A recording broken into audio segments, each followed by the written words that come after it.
it's just people that you can listen to, you know, and you never get bored of listening, and people that touch you. You know, music touches different people in different ways. You know. Yeah, I can Uh, I can tell you just a very short story about being touched by somebody's playing, and this is a long time ago, but I'm referring to Maurice Murphy now, who any of you that don't know was the principal trumpet at the London Symphony Orchestra before Philip Cobb, and he was just the most fantastic cornet player and trumpet player, and Star Wars movies, that made a lot of Hollywood movies come to London to record. Just Morris did that almost single-handedly with the LSO, but he turned up on the very first time. I knew him, I met him, several occasions, but I'd never actually worked with him. And I turned up to do this jingle, which is like a TV ad at Angel Studios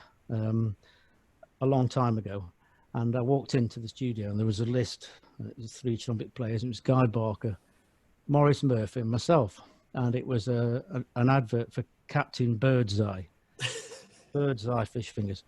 And I thought, wow, I'm with Maurice Murphy. And we sat in this little booth and the guy was there and there was just this chair in the middle. Maurice walked in immaculate, and his nice brogues and, and he sat down morning, got his trumpet out, put his mouthpiece in, and he played a middle G, and I just went like that. And it was like that scale of C that I was talking about with Winton. It was the same thing. Morris played one note, and Morris was a terrible teacher because he didn't know how he did it. He was a complete, beautiful, natural player, and the sound that he had, wow, incredible. Just incredible. Yeah. Well, it's funny that you say the word sound. I've got a couple of things left to say, but one of the notes I've got is just sound. You're synonymous with the sound that you make, and I know, the you and Raisies of this world that have, that you've really listened to. That's what you're synonymous with, isn't it? Your sound, and that all comes back to the air and the Maggio. Do you believe, is that the thing behind Yeah, your sound? I believe in the resonance which we make within our bodies, and a story that connects when I first started to think about this was again working with Jesse Norman and a fantastic piano player called Markham, American guy who used to be her accompanist, and he worked on all these shows that we did.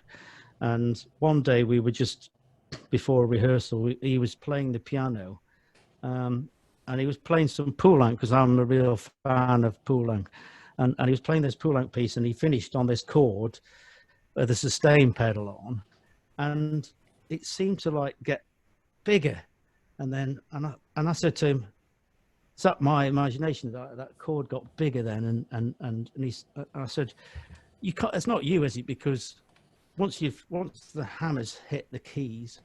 The hammers hit the strings and your fingers are touching the keys, that's it. You can't do any more. And he said, "No, of course it's me." He said, "Look," and he did it again. I said, "Well, how did you do that?" And he said, "Well, I'm picking up on the vibrations in my hands and taking them into my body. And then I'm trying to send them back. I'm trying to be with them and send them back into the piano." And I thought, wow, this is a bit weird, So it got me thinking about, when we play, and I've always had this kind of feeling that when I'm playing certain notes that I get this sort of, I'm sure some people have experienced this, you get this kind of vibration within your skull, within your head.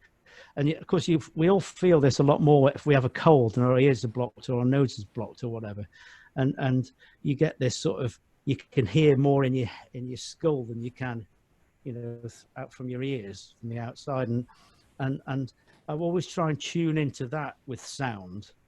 And my concept of sound really is, we all have a concept that we're sort of striving for, and we never actually get it. Because if we do get the sound that we really want, then it's time to pack it in. But Yeah.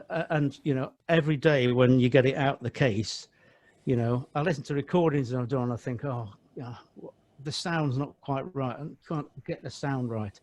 And, always try and work on that and think about the resonance You know, my sound is sort of made up of influences from, you know, people like Maurice Murphy and from, you know, from Ewan Raisey, and yet from people like Kenny Baker and you know, the greats, Derek Watkins and all the people that have been before me, really. And those are that's how we shape our sounds, isn't it? From our influences of what we listen to, and all those hours I spent in my bedroom at home, whilst my mum was trying to watch the television in her bedroom, whilst my dad was trying to teach somebody, you know, scales downstairs.